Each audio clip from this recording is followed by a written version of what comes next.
ये last video जो हमने बनाई थी वो रिलायंस की टेक्निकल एनालिसिस पे बनाई थी and we can see the response also. So this was the diagram which I have made that day. Suppose ये कैंडल अगर ऐसी बनती है, next day we were here on that day, अगर ये कैंडल ऐसी बनती है तो हमारा stop loss this trading and from that day Reliance has gone to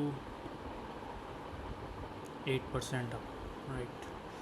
So उस दिन कुछ फंडामेंटल्स देखे थे हमने, डीपली नहीं देखा था, तो आज देखते हैं आखिर क्यों रिलायंस में इतनी अच्छी बाइंग अपसाइड मूव क्यों.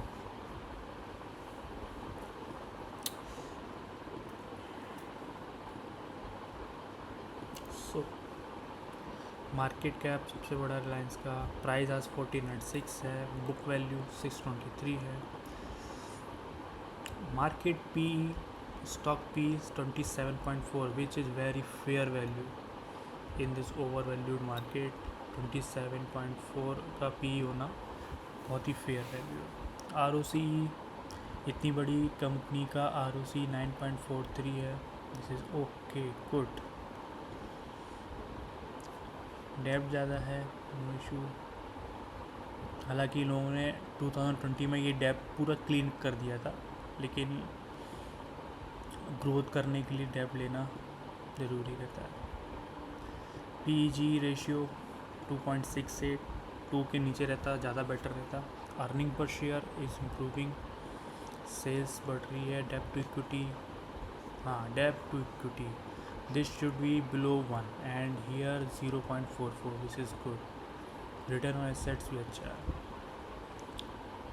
इंडस्ट्री PE 21 है, स्टॉक P 27.4 है, क्योंकि रिलायंस आउट परफॉर्मर रहा है अपनी इंडस्ट्री में,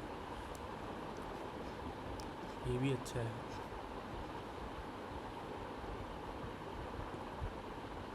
प्राइस टू बुक वैल्यू, तो हमने देखा है प्राइस टू बुक वैल्यू जब भी लो आता है, अपने इस लाइन के नीचे आ जाता है, तब ये सबसे अच्छा समय रहता बाई करने का. 2023 में नीचे रहा था, सबसे अच्छा समय था बाई करने का, ऊपर चला गया, अभी सबसे अच्छा समय बाई करने का. This is price to book value. 2023 का अगर पहले देखें, this was the time to buy. 2015 to 16, चलिए इसमें देखते हैं. 2015 to 16, यस, ये एक ब्रेकआउट था. प्राइस टू बुक वैल्यू 2015-16 में अपने मीडियन से लो थी, अपने मीडियन से लो थी. सो इधर से फिर बाइंग सबसे अच्छी समय था. अभी 5 इयर्स के टेन्योर में देखते हैं तो अभी सबसे अच्छा समय बाई करना. प्राइस टू बुक वैल्यू इसको हमेशा देखिए बिफोर इन्वेस्टिंग. क्वार्टरली, तो सेल्स एवरी क्वार्टर इंक्रीज़ हो रही है, दिस इज़ गुड. एक्सपेंस भी इंक्रीज़ होना है. Operating profit every quarter increase हो रहा है. OPM प्रॉफिट मार्जिन इनके 17-18% चल रहा है, दिस इज़ गुड. इतनी बड़ी कंपनी का 17-18% बहुत हो जाता है.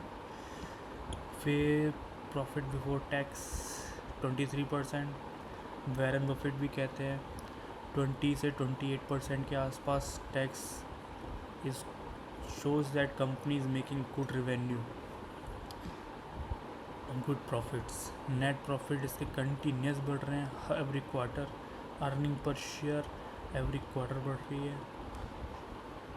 अब यही चीज़ होती है, जब रिलायंस नीचे जा रहा था तो हमको ये फंडामेंटल्स स्ट्रॉन्ग बनाते हैं हमारी कन्विक्शन को कि हमको why we should buy this company. Fundamentals बहुत ज़रूरी है, especially in correction, especially in corrected market. तब टेक्निकल उतने काम नहीं आते जितना फंडामेंटल काम आता है. तो ये है ईयरली प्रॉफिट एंड लॉस. 2014 से देखें 2024 में डबल हो चुका है. And so it is also reciprocated in the Reliance technical. Price also, वो भी डबल हो चुका है, डबल से ज़्यादा हो चुका है। अभी यहाँ पे और बढ़ चुका है, काफ़ी रेवेन्यू अच्छा है।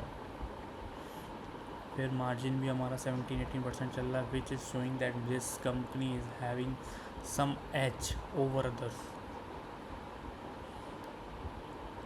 Profit before tax good, net profit continuous increase हो रहा है, this is good. Earning per share, earning per share होता क्या एग्जैक्टली? अर्निंग पर शेयर होता है कि सपोज़ किसी भी कंपनी के शेयर होल्डर हैं और नंबर ऑफ़ शेयर्स बांटे हुए हैं 1 लाख, तो कंपनी का प्रॉफिट इतना है कि पर शेयर 51 रुपीज़ पर शेयर बच रहा है, दिस इज़ का earning per share. Suppose 1 lakh share हैं तो पर, और कंपनी का प्रॉफिट हो रहा है 2 लाख रुपए, तो पर शेयर 2 रुपये का प्रॉफिट हो रहा है हमें, ऐसा। रिज़र्व्स देखिए, दिस इज़ रिज़र्व्स, रिज़र्व्स भी अब कंटिन्यूस इंक्रीज़ हो रही है। बोरिंग ज़्यादा थी, बोरिंग थोड़ी कम की है। इसमें बोरिंग देख लेते हैं, लॉन्ग टर्म बोरिंग है लेकिन कम कर रहे हैं, शॉर्ट टर्म बोरिंग थोड़ी सी बढ़ी हुई है, दिस इज़ ओके, क्योंकि हमारे पास रिज़र्व्स है। Reserves play a key role in the borrowings. Fixed asset बढ़ा है, काफ़ी बड़ा है, काफ़ी ज़्यादा बड़ा है इस बार। कैश फ्लो, कैश फ्लो हमेशा अच्छा रहा है लेकिन थोड़ा कम हुआ, क्योंकि हो सकता है इन्वेस्ट किया गया हो फाइनेंस एक्टिविटी में। देखें, रीपेमेंट ऑफ बोरोइंग्स में बढ़ा हुआ है, तो जो लोन है उसको कम करने में इन्होंने अपना कैश फ्लो यूज़ किया है। इन्वेस्टिंग एक्टिविटी में फिक्स्ड एसेट परचेज़ किया है, उसमें इनका कैश फ्लो यूज़ हुआ है। Operating activities such as receive inventory, inventory और पेबल्स में इनका बचा है, रिसीवेबल्स में इनका गया है।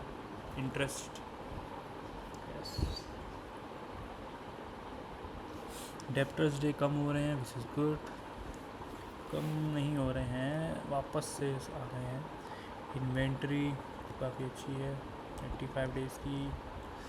ROC 9-10 चल रही है, विच इज़ गुड, इतनी बड़ी कंपनी के लिए गुड। FII होल्ड कर रहे हैं 19.7%। DII ने अपना स्टेक बढ़ाया है, 17 से 19 आ गए हैं। गवर्नमेंट का भी स्टेक है 0.07%। तो ये सब चीज़ें होती है। कंपाउंडिंग सेल्स ग्रोथ 10% चल रही है, कंपाउंडिंग प्रॉफिट ग्रोथ 12% चल रहा है। स्टॉक कैगर 10 ईयर्स का 21%, बहुत अच्छा है। रिटर्न ऑन इक्विटी चल रहा है। तो हाँ, प्राइस टू बुक वैल्यू बहुत इंपॉर्टेंट चीज़ है, हमेशा देखिए इसको, मैक्सिमम देखें तो वाह, अपनी मीडियन के पास ही है। Best time to buy, again I will say, Reliance is best time to bye.